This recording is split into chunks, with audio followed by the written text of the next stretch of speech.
Just as a reminder, you can visit us at thoughtsexpanded.com. That's thoughtsexpanded.com to sign up for our amazing Patreon exclusives, listen directly, and share our latest episodes with your family and friends. Thanks for listening.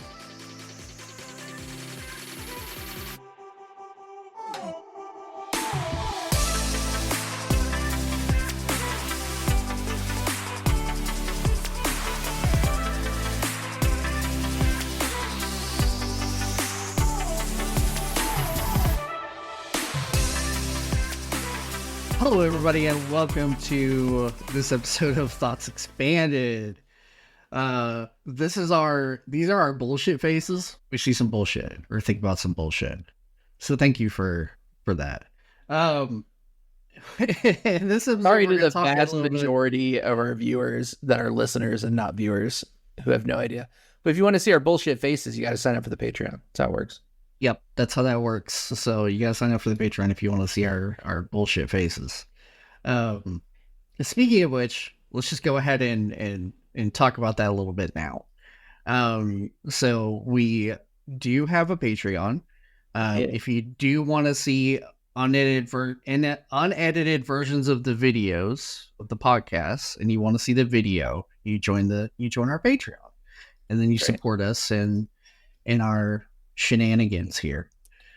Give us money, and we let you see our pretty faces. Our bullshit faces. Yes. Pretty bullshit faces. Are pretty bullshit faces. But the rewards tier is not bullshit. You will really get a video. You really get the unedited version. So yes, enjoy. Yeah, those are treats. So on this episode, we're going to talk a little bit about drugs, medical drugs, and healthcare. We got to clarify. We got to clarify that this is medical science. Yes, unlike the last episode, we will be talking about purely legal drugs here. Yes, purely legal drugs. So I want to start off with a little bit of a story and why I kind of wanted to talk about this a little bit. What's all the craze right now is these GLP-1 agonist drugs such as Mounjaro, Ozempic, etc., that are currently being used for many different purposes. The designed version is for diabetes, and the main side effect of them are weight loss. I am diabetic, and so I went to my doctor, and we've been monitoring my blood sugars for quite a while. And they weren't doing so great because I was eating like bullshit, which is my fault for sure. I'm making my bullshit face. Yep. So I go to him, and we're having our checkup, and we're talking about stuff, and he goes, "If we don't get your diabetes under control, you're gonna have a heart attack in the next like 5 years." And I don't want that. So I was like, "All right, doc, what do we do about that?" And he goes, "Well, what we do is we put you on one of these GLP agonists."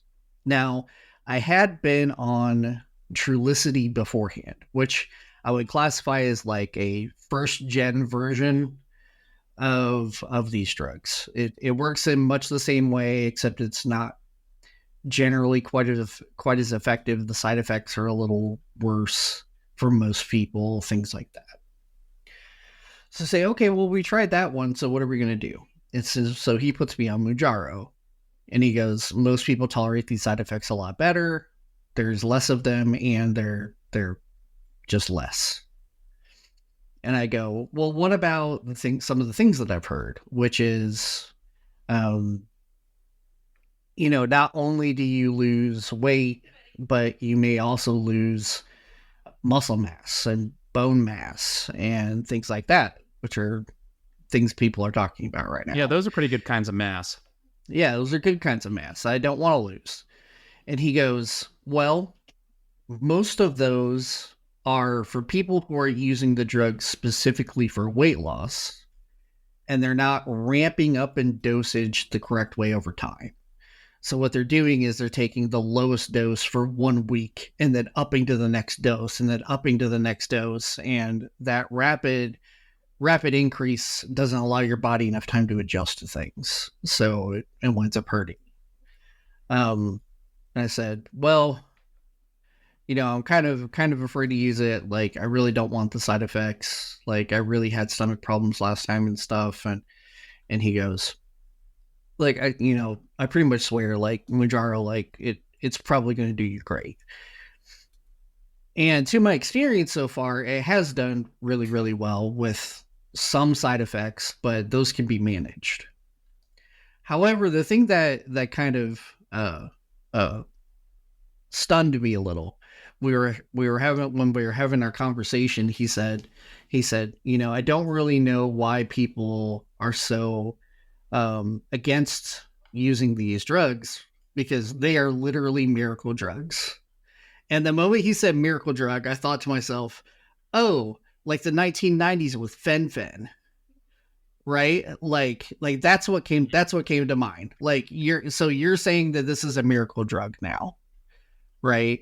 And like, it doesn't surprise you that people don't want to take something when people are calling it a miracle drug. Like, the public's been burned so many times by people calling things miracle drugs. Yeah, we should point out real quick that for the Zoomers and Gen A out there, fen-phen, not fentanyl. It was a weight loss medicine in the 90s. I've never heard of it until right now. So okay, that must have just been maybe on TV before, like, I was actually watching semi-adult programming, maybe.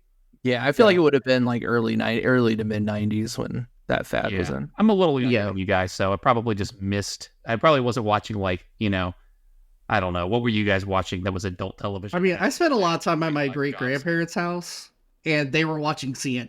Sure. So okay, fair enough. That's why I'm the way I am. Like, that just explains it. Like, daytime soap operas were frequent in the summer. Yeah. Makes sense. Okay, fair enough. Yeah. Another one was called Redux, which was essentially the same thing, very similar. But it shocked me that, and yes, he's my doctor, and he's a doctor. But I also have spent enough time with him to know that he's a really intelligent guy, and he knows what he's talking about.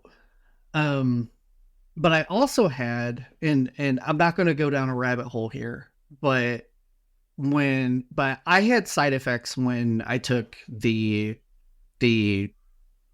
COVID shots. Okay. I had some heart palpitations and things like that after I took them. And he always pushed me to take the next dose, right, while that was going on. And I think but this last time that I went to the doctor, not this time, but the time prior, he asked me if I wanted a booster. I told him no, and he just laughed and walked away. Okay. So, it's one of those things where it's like, do we really, how much can we actually trust our doctors in the medical system? Because this is the advice that we get, right? Yeah. And like, I like to trust my doctor's done great things for me. Like, we've regulated my high blood pressure that I get because of genetics. Just genetically, I have high blood pressure. We've been able to regulate that. I feel a lot better about that now. He's helped me out a lot, but at the same time, the moment he said miracle drug, and then I thought back to how he acted with COVID, like with the COVID boosters, like, it really just kind of rubbed me the wrong way. And so that's just something, like a story that I just wanted to tell, because it's very telling with how this stuff isn't really even marketed to people. It seems like the stuff is marketed at the healthcare professionals, and they're just pushers, to a degree. Not to say that Mounjaro is not helping me. It is helping me. I'm eating a lot less. I feel better. I'm not eating shitty food, so I feel better. Like, it's doing wonders for me. And it has regulated my blood sugar very well. over this past month that I've been taking it. So, not saying he was wrong in that, but I had a similar experience a couple years ago when I was first being diagnosed pre-diabetic, and my doctor insisted on putting me on a medicine that he didn't use the term miracle drug for. It was called a Jardiance. But like, he was like, everybody's taking it. Just hop on it. You're going to be feeling so much better. And then I was one of the very few unfortunate people who had like a major side effect to it, and I was never warned about the side effect. Like, the doctor was never like, you should probably know that you might get gangrene from this. But no, nothing. And, it ended up putting me in the hospital for months, and like for a full month in the hospital. Like, it was awful. It was really bad. I had 3 surgeries. Like, it was not good. It was very bad. I saw it in the hospital. It was not good. And, prior to that, stints in, mental health care, trying to find the right meds for that, similar situations. I remember one time I got put on an antipsychotic, which I'm not psychotic. I don't know why they were trying to put me on this, but and I was on it for like 2 days and just high off my ass and like crazy and not sure what was going on and unable to walk in a straight line. And like, there was just no warning about any of this stuff, But yeah, I think that a lot of times doctors just don't think about the side effect portion, which is crazy because they really should. Like, they're the ones that should be warning us, hey, before you take this, you should probably really look over that material that is printed out with it, But I know we're supposed to do that anyway, but even then, like, ugh, I don't know. One thing that's true about, maybe not the antipsychotic, but I don't know what it was, but at least with the COVID shots and with Mounjaro, like, they're relatively recent things. Mm-hmm. So if they truly are bad for you in the long run, the doctor isn't going to know that. They have no reason to believe that anything in particular is bad for someone in the long run. Now, maybe they should be more cautious about recommending newer stuff, right? Like, that's a legitimate criticism, I would say. But like, it's not really possible. Like, if they're just sticking to objective, what's been published, even if they're doing their research and looking at what's been published in scientific journals and what have you, like, they're not going to know what the long-term effects of these things are. Yeah. My biggest complaint about the situation I faced with the Jardiance thing is that in the end, after getting out of the hospital and all of that, all I had to do to not be diabetic or pre-diabetic anymore was stop drinking soda. Like, he could have just said that instead of, we're going to put you on these pills. And it was more than just that. He put me on like 4 different pills and 3 shots, and I'm not on any of that anymore. And all it took was just like, hey, quit drinking soda for every beverage you drink, Yeah. So one of the other things that I want to talk about, and you led right into it, Rabb, is that, so, and this is documented. Everybody can look it up. How trials work for the FDA when they're trialing and testing out drugs is the companies themselves are the ones, first off, they're the ones who run the tests. The companies who make the drugs are the ones that run the tests. First off, that's a conflict of interest right away. Sure. Secondly, if they run a test and the results don't come out the way that they want them to, they don't have to submit those test results. So if they run 10 trials on a drug and one of them comes back with a positive result, which could even be a false positive result, that's what they submit to the FDA to get FDA approval. And with speaking with like longevity and long terms that you brought up, like taking a drug and then worrying about the long-term effects of things. If we're specifically talking about things like these two, like COVID and the GLP-1 agonists, there hasn't been any long-term studies. Right. and especially with the COVID vaccine, it's not something that you can sue on a basis. Like, you can't sue them. It's written into law that because of how they fast track approved the vaccine, if something does happen to you, you cannot sue the manufacturer over any side effects. What a deal it was, for the manufacturer. Yeah, and it was mandated. It was mandated and pushed by the federal government. So, it's and they got companies to get in line and say, if you don't get the shot, you're going to lose your job and everything else along with it. And so a lot of people, I'm not talking about the efficacy of the drug. I'm not going to talk about the efficacy of the drug because there's no point in going down that route. However, the way that they did it is very shady.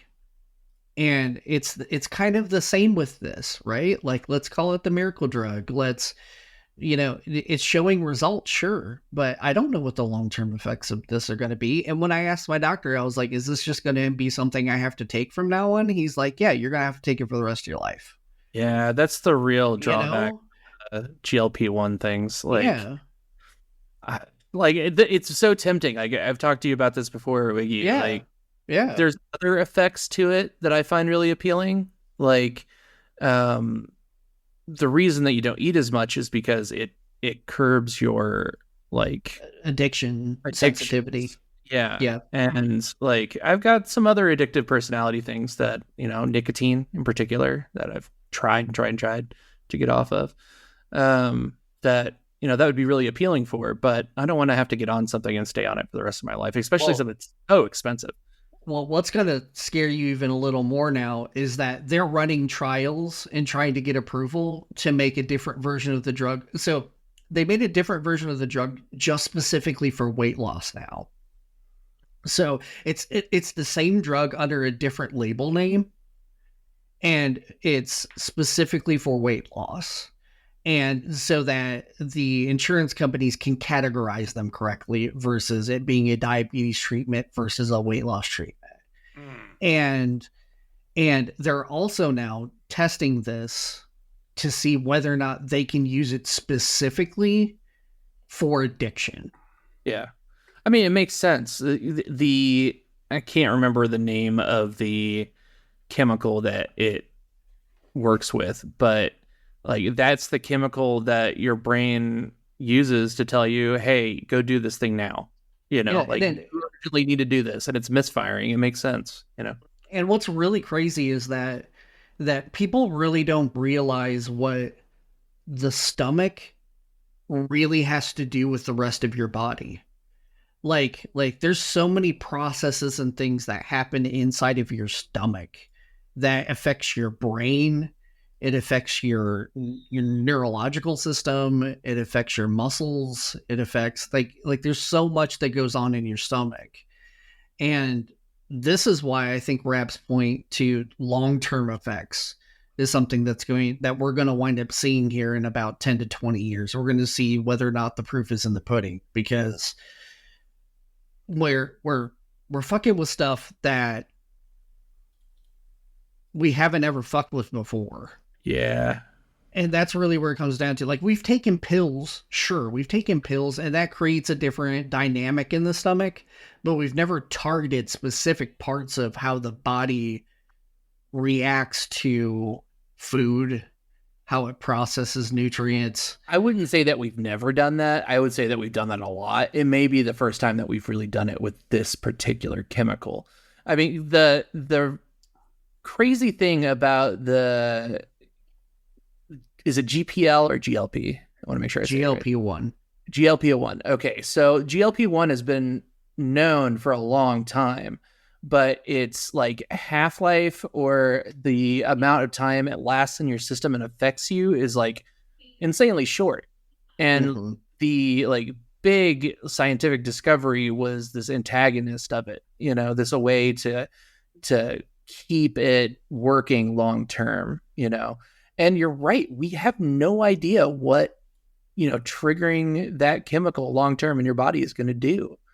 This is kind of an aside, but I saw an article the other day about how human trials are starting for a pill that will regrow human teeth. And that sounds terrifying. Do we know if it's going to stop growing teeth? Like, what does that do? Our bodies like specifically shut that down at a time in our lives where we're not supposed to grow any teeth anymore. Well, how do we know what that's going to do long term? You know? I mean, I'm gonna have a tooth growing out of my head. Like, why? Well, I there's no mean, people reason to get limit them to tumors just with mouth. teeth growing out of them. You know? Yeah. I mean, who's to say that this isn't going to make you have like teeth growing out of your armpit or something? You know? Yeah, I gotta get the foot tooth. Yeah. Gotta eat with the feet. Well, I mean, yeah, it's that's pretty wild. I'm that's interesting to me at least. I mean, it does kind of make sense with the way that medicine is going with, like CRISPR and stuff, like understanding the human genome and like the ability to enable things to be active at a given time. Like, it sort of does make sense that you say that. Like, if that's like that is something that people are working on, it sort of seems logical. But I mean, it's also the case that dentistry has evolved to the point where I think people generally can keep their teeth all of their life. And it's kind of like, I mean, I feel like there's some, I'm not exactly sure how to put it. Like, I don't want to blame people for having health problems for sure. Like, it's not, I don't really think it's your fault if you have a health problem. Well, some are self-inflicted. For Like, sure, I'm missing or my bottom teeth in the back. It's my fault. All right. Yeah. I could have taken better care of them. Sure. Right. Yeah. And well, and like specifically with my type 2 diabetes, like I did this for myself. I did this to myself. Like, I like shit for years. Like Right. Jeff, I drink soda for my main primary source of water. Yeah. Like, Soda's like, got water in it. It's when like you mostly do water. when you do that for 20 years, like, you're going to damage yourself. And so, like, some diseases are caused by people, but I agree with you. The majority of diseases I don't think are self-inflicted. Like, we talk about cancer, we talk about all kinds of stuff that's not self-inflicted. Sure. I guess what I mean is, like, I don't feel like it's worthwhile to spend energy trying to say like I think it's that it is kind of society's problem too, because I mean, the reason that you feel like you could drink soda as a source of water, like if you were the only person on earth doing that, like, yes, probably getting some health effects, bad health effects is expected, but like the fact that you could exist in a world and believe that is normal is not your fault, right? The fact that as a child you could normalize that behavior, like, that isn't an issue caused by you. So I mean, I guess what I'm saying is that I don't think that there's any reason to moralize about it, right? That's Sure. There's certainly no reason to turn the health problems into a moral issue. Like, it's a moral failing somehow that somebody needs diabetes medicine or that they had bad teeth or whatever. But I guess what I was trying to say is, to me, it looks like a larger trend of basically trying to put a Band-Aid on problems, right? Like, rather than trying to make it so that, like, for instance, fast food companies are forced to offer healthier ingredients, you know? I mean, they instead make it so that people are offered a weight loss drug that's super expensive on top of the expensive fast food they're already getting. You know, and instead of community colleges pushing cooking classes, like, instead of the investment going there or something like that, right? It's the investment is going to effectively a Band-Aid. It's going to subsidies to pharmaceutical companies so that they can develop drugs to treat these problems. Am I cutting out? I'm sorry. No, you're not at all. Okay, great. Yeah, that was basically the end, though. The subsidies are going to pharmaceutical companies to work on Band-Aids, basically, right? I mean, effectively. I mean, that's instead of investing in solving this structurally. That's the Western healthcare medicine. system. Yeah, that's Western medicine. That is completely. medicine. You know, I tried and succeeded in eating better and losing weight and managing my diabetes. I did. I actually dropped down to a level where my doctor said that I had effectively, like, had I stayed on course, I effectively would have beaten it.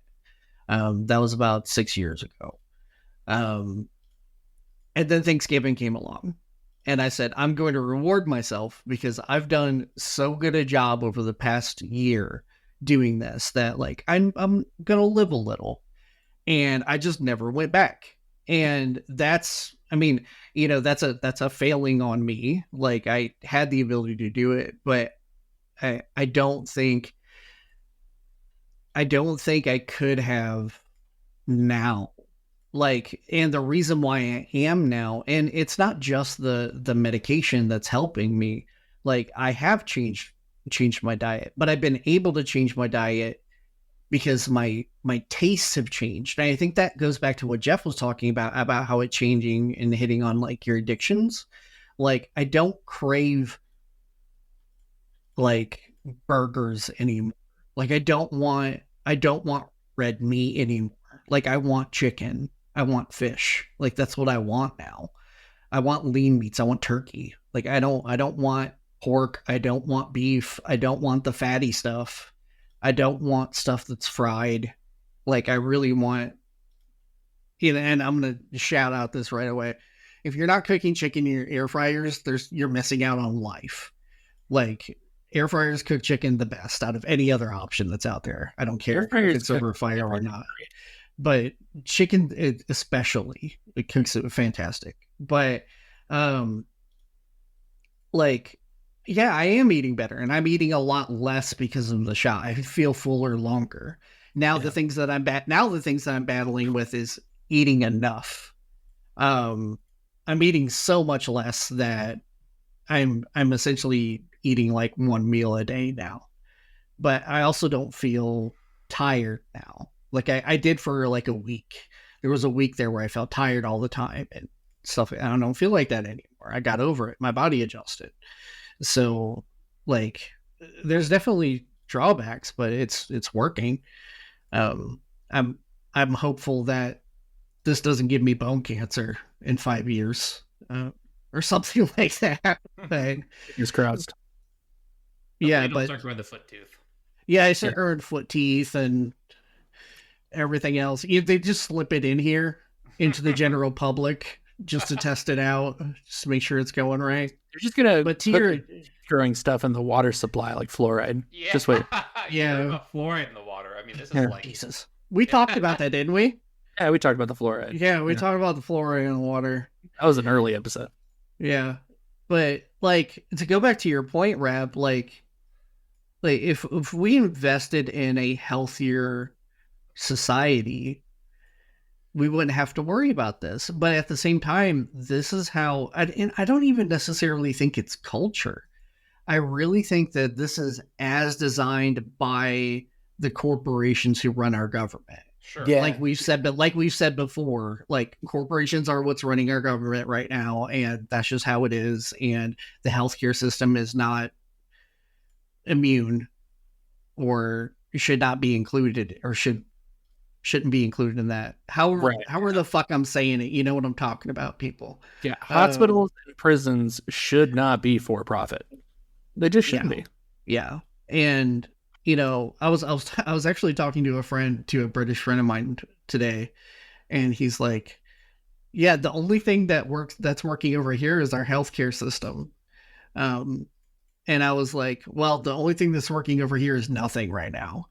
Like, so you guys are winning because at least your people are being taken care of, right? Yeah.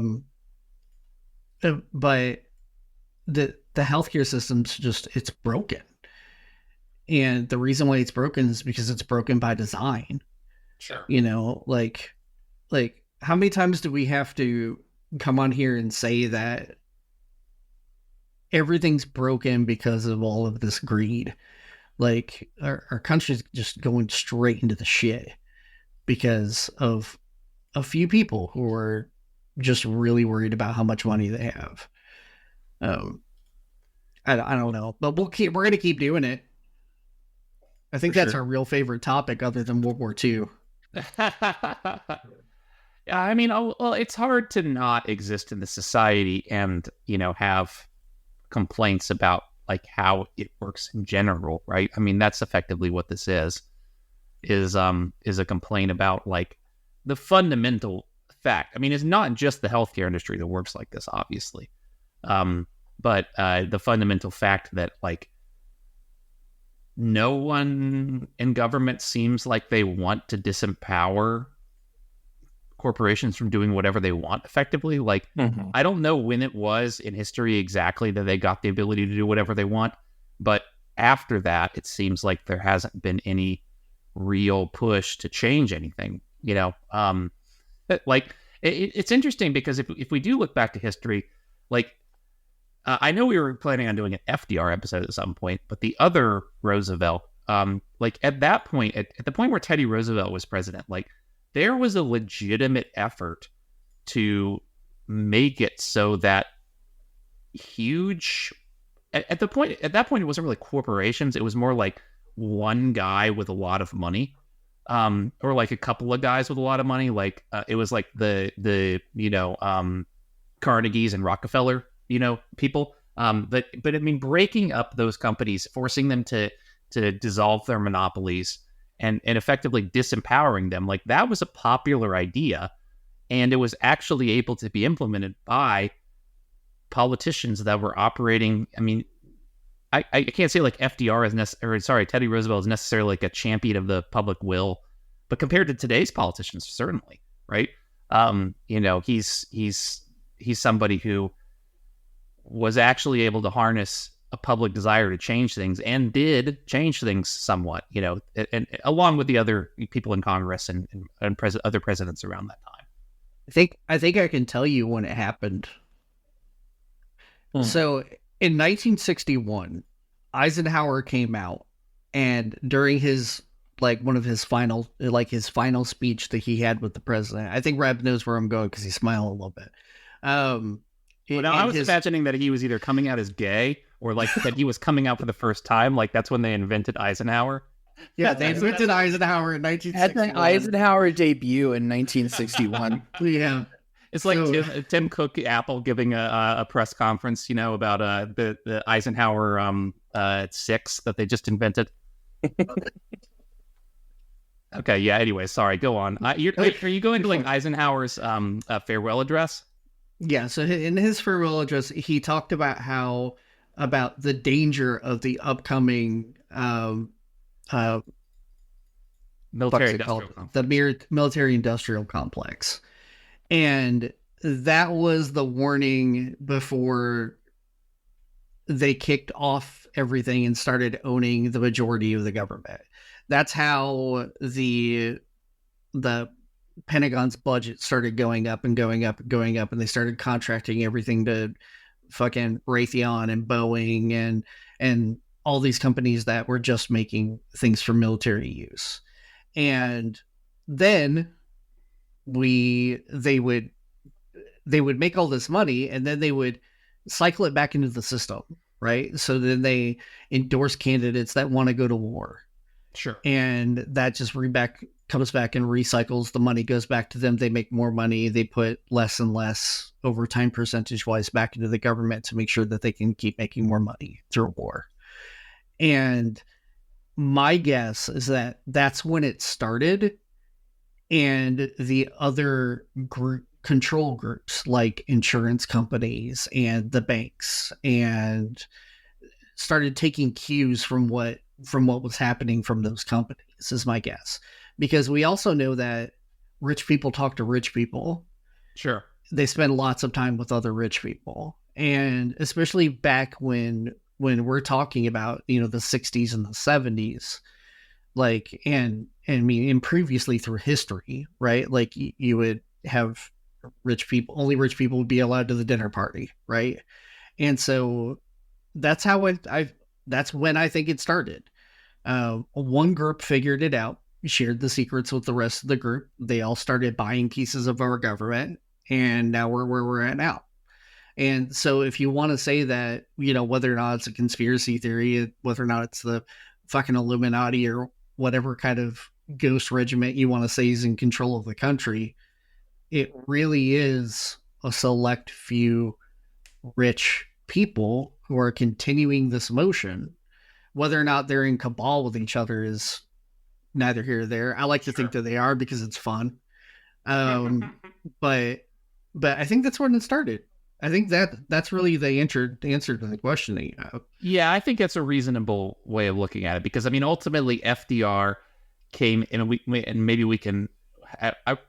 Let's hope that our next episode of FDR. I think that would be a good one to do. Yeah, we'll do it. Ultimately, he came into power with a like on the back of the Democratic Party, right? And he kind of transformed the Democratic Party. It was already kind of trending in that direction into like a really pro-union and pro-worker party, right? He was a president for a really long time, and Eisenhower was the first Republican president after him. So that was the first time after FDR that the power balance switched to another party. And I mean, that gave FDR's entire term and Harry Truman's entire term, and I don't know if there was any presidents in between those two. I feel like there wasn't. I think it was Harry Truman, then FDR, then Eisenhower. But he effectively had that whole time of FDR and Truman to for the forces that wanted to see the New Deal defeated to all move into the Republican Party, because that was the logical place for them, because there was no reason for them to be in the New Deal Party, right? Right. And so it makes perfect sense also that the technology would effectively be developed by people trying to fight wars.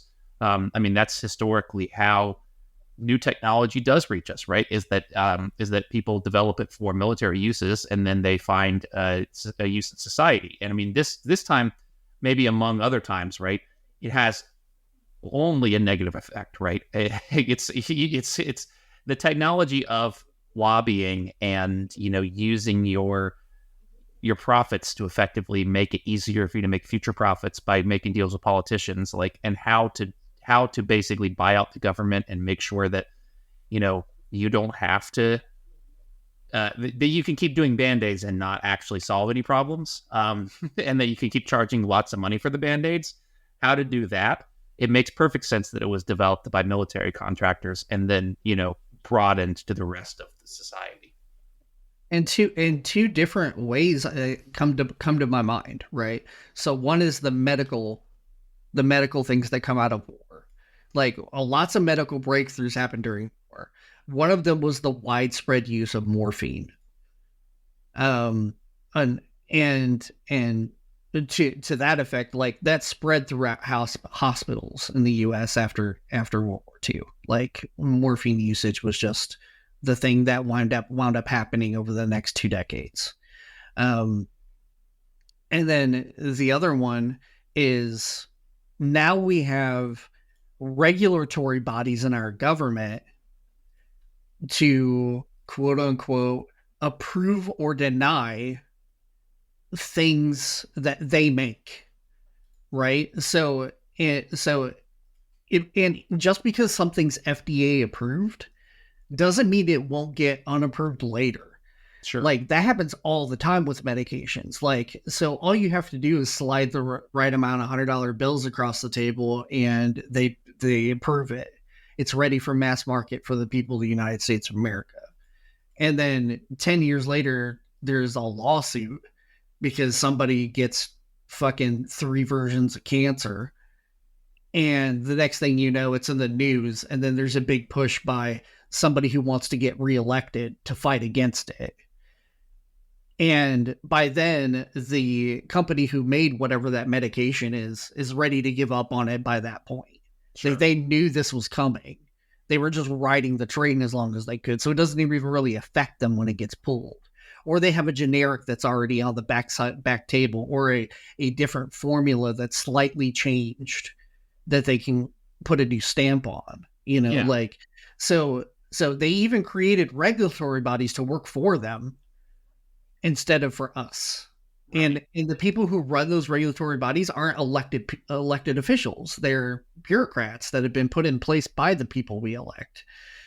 So they have no accountability. Right.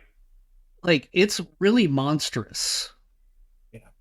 The more the deeper you go, the more terrible it gets. Well, to be clear, I do think that is the job for bureaucrats. Like, I think that realistically, if Congress had accountability, to the people, then they could control those bureaucrats pretty easily. Like, I think that would not be difficult to do if there was real accountability in our elected officials. And so, I mean, I feel like I would probably rather not try to elect like every single person who works in government. Like, let those people do their jobs and not have to worry about running for stuff. But let the people who we elect actually have some power over those people and actually want to do something about it. You know, I mean, they probably do have some power and they probably just don't want to exercise it. Or they're being paid not to. Exactly. Yeah, right? Like, have an incentive not to exercise it. Yeah, they're definitely being paid not to. So it's it all goes back to the corruption. But just to bring it back a little bit, that term of miracle drug, there has been miracle drugs, and I would even say that to a point, like morphine was one of them. Also aspirin. Like, aspirin, when it came out, was literally a miracle drug. Antibiotics is literally a miracle drug. So there have been some cases of really, really good things for the greater people. But I think most of the time when we hear miracle drug, we hear like snake charmer, right? Like, this person's trying to get something over on us. And maybe that's just because we grew up watching infomercials. Like, I feel like that's really where that comes from. Is like, we do in all of the ads that we got, in especially in the late 90s and early 2000s for drugs. Like just constantly being blasted by ads for whatever drug was hot that week. And, you know, the only law that they had was that they had to say what the side effects were. Right. And 80% of the time when you heard one of those ads, the last one was death. Right? Right. You know, could cause dizziness, mild headache, and death. I mean, it's a joke now, but people died taking these medications. You know, Jeff died taking these medications. We're like one of the very few countries like that allow medical advertising. It's us in Australia. No, it's New Zealand. Yeah, it's us in New Zealand. We're it. Crazy. Why do we do that? There may be other countries, like there may be countries in Africa that don't have like a regulation specifically against it, but they just don't have enough advertising for it to matter, right? Or enough pharmaceutical companies. That's crazy. Like, and it's so many commercials. It's like it feels like most of the commercials. Yeah. Like, it's either food or medicine. Well, the algorithms that serve, you know, our streaming platforms like know what age you are and therefore know how to target drugs. They're probably showing kids cereal commercials still, right? They're not showing them drug commercials, but they're showing us drug commercials because we're, you know, old enough to actually be able to theoretically ask our doctor about a problem we're having, you know? Yeah. There's a reason why Wheel of Fortune was advertised by Gold Bond and Bengay. Like yeah. You know, well, and I was thinking specifically of my parents. I was visiting them last month, and they're constantly watching generally the news. And like the commercials.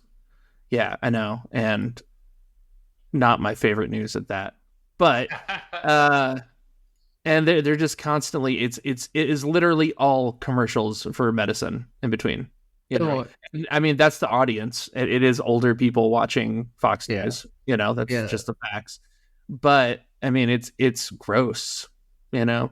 Yeah. So there's a compilation that anybody can look up. Just go to YouTube and type in like brought to you by Pfizer compilation, and it's just a long video of short videos put together of news of news sites, whether or not it's CNN or whether or not it's Fox News or CBS or NBC or wherever you get your news. And it's just loaded with commercials brought to you by Pfizer. Or like the newscaster will be like, the 7:00 show where we talk about the world news brought to you by Pfizer. Like that's just how it is. Like there's so much money being funneled. And what's crazy about this is that it's the insurance companies that do most of it. Some of it's the drug companies, right? Like we've had the scandals where like the owners of the drug companies will go and buck up the price because they're just being greedy, right? But also with the healthcare system, the insurance companies are who tells the I don't know why my phone keeps going off and I don't know why, and I'm sorry for that. These tell the pharmacies and doctors what the prices are. They tell hospitals what the prices are on things that they can charge. Right. So the insurance company will say, this is how much I'll pay for like this bottle of Tylenol. And they'll pay $500 or whatever it is for that one bottle of Tylenol. And so the hospital jacks up the price because they're only going to get reimbursed so much money for the Tylenol or whatever the case is. Like they essentially set the market rate. So yeah, I don't know. The hospital is also incentivized to try to jack the price up as much as possible because they know that the insurance company is going to deny whatever price they set, right? So it's almost like you're literally haggling in the sense that they go too high so that the insurance company will say no and accept some kind of lower price for that thing, right? Right. And then eventually the insurance company decides, well, I understand that in the past we agreed to pay, $5,000 for that bottle of Tylenol. But now we're going to pay only, $4,500 and the cost is passed on to the consumer, right? Mm-hmm. Even though in reality, that bottle of Tylenol was never worth near that amount, right? Right. So. Yeah. It keeps going and keeps going. And the control that people have, like, you have to count on people to find workarounds, right? Like you'll see videos on YouTube or TikTok or whatever of people telling you how to go through your medical bills and how to talk to the hospital about reducing prices on stuff and saying like and you go to the website and you find what the actual fair market value is for things and you negotiate your bill down and all this kinds of stuff. And it's predatory. Right. And lots of our country, a lot of the systems are just super, super predatory. Yeah, I ran into this with my mom. I think I talked to you about this, Wiggy. My mom was paying out of pocket with insurance $500 a month for a specific medicine she had to take. And she'd been doing that for like 3.5 years. And she's going to have to keep taking it. And that she had talked to her doctor. She's like, can I get on a generic for this? And he was like, no, I really want you on the, whatever version of this. And I ended up having to get on phone calls and talk to the pharmaceutical company itself about, programs they have to, offset the costs for people whose insurance aren't covering it. It is a whole big deal. I still don't think it's taken care of. I'm pretty sure she's still paying the $500 a month. And like, it should not be on the consumer to nag a company so that they don't, go broke paying for their medicine. That's crazy. Like, Yeah. What are we doing? What is this country doing? Like, it's so backwards. Crazy. Well, it's proven to be more wasteful than a system where the government was in charge of literally everything. Like, I mean, it's literally like it's the numbers don't lie there. We spend more on healthcare, way more on healthcare than like per capita than companies that have totally socialized medicine. So, there's no good reason for it except for to have people who slurp up that excess, right? Yeah. That's the, I mean, to pay insurance executives, basically. That's the only reason that the system exists. So not only are the companies getting benefits and kickbacks from our government, they're also fleecing us at the same time. Like, they don't just have one funnel of revenue, they have two. And they're destroying the system and doing it and just trying to ride it out as long as they possibly can.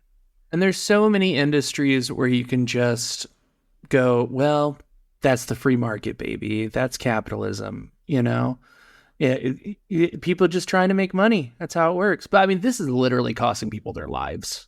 Right. Like my mom was having to choose, and it's probably still having to choose between paying for this medicine that keeps her alive or eating like good groceries, having good groceries at home, because that's money. It's $500 a month that is out of her pocket, Right.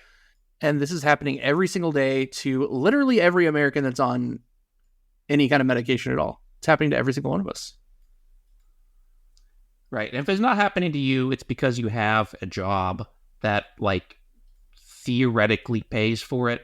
But I mean, ultimately that I think is another reason that the system is kept around, right? Is so that people are tied to their jobs in a way they wouldn't be otherwise. If you have a job that covers this stuff and lets you get away without actually paying, it's you owe that company effectively, right? Well, and you're still paying for it. Right. Like that money is considered a benefit, Yeah. and that benefit is considered part of your salary. Like, that's money that should just be in your pocket, Sure. and instead it's going towards lining executive pockets at medical institutions. It's crazy. I get so mad when I get on this topic. It makes me so frustrated. Well, me my whole life. My mom has been in and out of the hospital since I was very young due to a car accident, and like we've been in crippling medical debt for ever since then, and like all of this could have been avoided if Bernie Sanders had been elected. I'm gone. I'm done. Not that actually would have solved anything. Sure. But at least then if we lived in a country that elected Bernie Sanders, then I think that country would have also had the wherewithal to solve this problem. Like, those two things go hand in hand. It's not that he would personally like have been Jesus and solved all of our issues for us, but if we had managed to do that in this country, then we could manage to solve this problem too. Yeah. And to your point, Rabb, you said like unless you work for a company that like provides you healthcare, like I would go a step further and say that you're probably only, I'm not going to say only and be that general about it, but this may not affect you if you have a job that keeps you healthy. There are jobs out there that keep you healthy and encourage you to be healthy in order to benefit from that in your career. But those are so few and far between, and our country has has changed drastically. It was a natural change that got sped up by COVID with, all of us working from home now. And that creates a sedentary lifestyle. But don't worry, if you are a part of that fortunate working class, labor class that actually keeps in shape because of the hard work they're doing, you're going to get underpaid anyway. You're definitely getting underpaid. Most likely your job is literally making you sick too by like giving you problems and what have you. Oh yeah, sure. So, sure. The jobs that don't pay healthcare like are also, conveying negative side effects on people. Yoga instructors. Yeah, I would say if you get healthcare as a yoga instructor, you're probably that's a pretty sweet deal as far as your health is concerned. Yeah. I mean, if you're a trainer but you're still getting paid shit, unless you have like elite clients or something. But like if you're a trainer or like a yoga instructor or somebody who's constantly focusing on their health, and that's your lifestyle and that's your job and that's what you have, like you're probably the only person who's not being sucked dry as bad as the rest of the country. Right. Like, but when something happens to you, like say you break a bone or something and you've got to go in, like you're still going to pay an arm and a leg to get a fucking splint or whatever it else is that you need. So you're not immune. There's nobody immune in the entire country. I'm going to go on a slight hippie rant and just say, if you're out there and you're hearing this and you're frustrated, look into like holistic, I can't even pronounce it, Ayurvedic doctors in your area, like people outside of the like mainstream Western medicine, infrastructure. There are doctors out there who focus on, whole body treatment as opposed to just, compartmentalized as, all other doctors really are.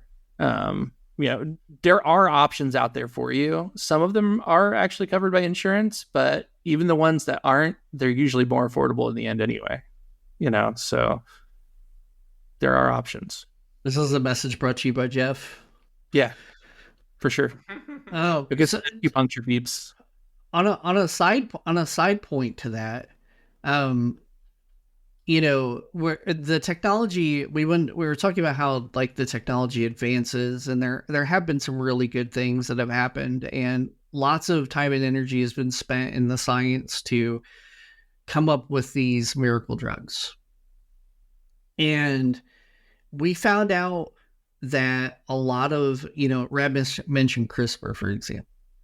And, we're looking into how the body works. We're looking at genomes and we're doing all this kinds of stuff.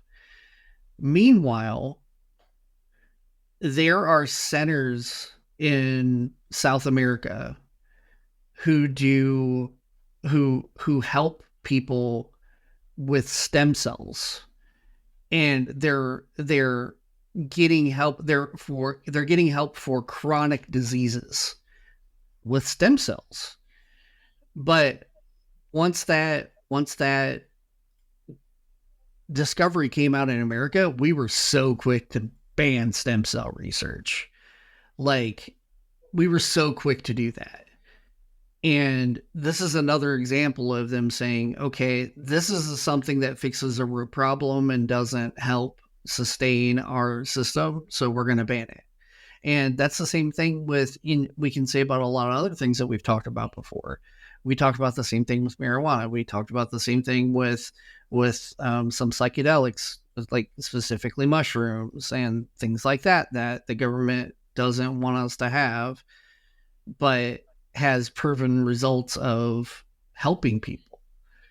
And, so holistic medicine on one side, right, with like the mushrooms or whatever, and then the technology side with things like stem cells. Like the government they're not discriminating on the basis of how we get the knowledge. It's whether or not they can continue to utilize this current system of oppression instead of helping us treat our problems. I think Marianne Williamson puts it most succinctly when she says, we don't have a healthcare system in this country, we have a sickness care system. Yeah. I think that's a pretty nice way to sum it up. Yeah, I've heard that a lot too. That's definitely a way to look at it. We have a system that's designed to create Band-Aids and manage problems that it created for a lot of money, to spend a lot of money on that. Oh, so much money. So much money. And just imagine what a small fraction of that money could do for so many different problems that we have in this country. Like, if that was the only thing that was broken, right? But at least it was taxed right. Like maybe we'd have a chance. But with so many different systems against us, it's near impossible for us to make this change. Like, I know we've been a little bit of a kick on doom and gloom when we've talked about politics and when we come across these subjects, but it's important to talk about this stuff, because guess who's not talking about this stuff? Our parents and our grandparents, right? They're not talking about this anymore. They've accepted what this is and doing nothing to change it. I mean, I can tell you from experience that my parents are talking about it, but they're convinced there's nothing that'll ever happen about it. And they're probably right in their lifetimes. Yeah, it's probably right. What does talking about it do? I mean, talking about it could potentially lead to a change, but it somehow, there has to actually be action at the end of the day, right? Yeah. And I think maybe that's a perfect segue into, I think next episode has to be FDR. Like, we just got to do it. Let's do it. So I'm committing now. Next episode will be FDR. We'll talk about a time when people did see the state of society and decide, possibly the last time in the U.S., where people looked at the state of society, weren't happy with how it was going on, right? And decided to actually make a change, right? By not only electing somebody who, had the charisma and, political skill to make those type of changes, but also putting pressure on every system at the same time to back up what that person was saying, needed to be done. You just said pudding, and I got hungry. You said pudding. See, pudding pressure. See, it hasn't taken away everything. Like, I still do get some chocolate cravings every once in a while. I thought about chocolate pudding there. Like, pudding is like your MK Ultra wake up word. Like, if I say pudding enough times, you're gonna go purchase a still JFK. Yeah. You say pudding enough times, and I remember that I'm a Mossad agent, right? Yeah. Like, yeah, just temporarily though. Yeah, for sure. So I think we'll stop that discussion there. But so just a couple of end of episode plugs here. So we have the new website, thoughtsexpanded.com. Go there for literally all of your needs. If you want to join the Discord, if you want to help us out by jumping on our Patreon, if you want to get 10% off your Ozempic prescription, please go to thoughtsexpanded.com. You can go there for any of your needs. Yeah, any of your needs. Whether we'll serve those needs is another question, but you can go to our website and try to find a discount on your prescriptions there. Yeah, go to our website. Anytime you can't find what you're looking for on Google, go to our website and just take a look. We're not going to make any promises, but I will say that you definitely can. It is an option to go to our website. What if we turn thoughtsexpanded.com into like the goofiest AI run search engine possible? Yeah. We could revive Ask Jeeves assistants, like Ask Elon or something like that, like something nuts. I wonder how much Ask Jeeves is going for these days. We could probably afford it with just like 4 patrons. We could probably just purchase Ask Jeeves. All right, guys, here we go. Yeah. Go sign up for our Patreon. We're gonna buy Ask Jeeves and then turn that into an AI search engine, to rival the likes of Google Grok. and Grok. The Grok competitor. A Grok competitor. Yeah, so thoughtexpanded.com. Hit up our Patreon if you can. We appreciate it. We also have a free tier. So if for some reason you can't afford it, please still join us. You'll get notifications about everything that we do, and that's what that's there for. So we appreciate you all. I think this is going to be episode 2 of the new season. So we appreciate you guys sticking around for the new season, which I think we should just call this season 3. I think that's fair. First 2 now seasons are there. It's not like we're truly, yeah, trying to like start over fresh feed or anything. Like, people can go listen to them. So yeah, so season 3. Actually, I would say that realistically, a lot of the stuff we cover in history, like I eventually, I think I probably ought to put a history playlist so that people who want to can catch up on that kind of stuff. Yeah, for sure. But also pressure Rabb into making his own history podcast. Yeah, where he can have us on special guests or things like that you can subscribe to, because a lot of you really do enjoy history, and we're not going to stop doing history, but that doesn't mean that we can't force Rabb to get his own podcast going on history and really give you guys what you're looking for there. Rabcast. We're at the Rabcast, yeah. All right, well, I think that should probably do it for this one, huh? Yep, that'll do it. So thanks everybody for watching, listening, and we will see you next time. Bye. Bye.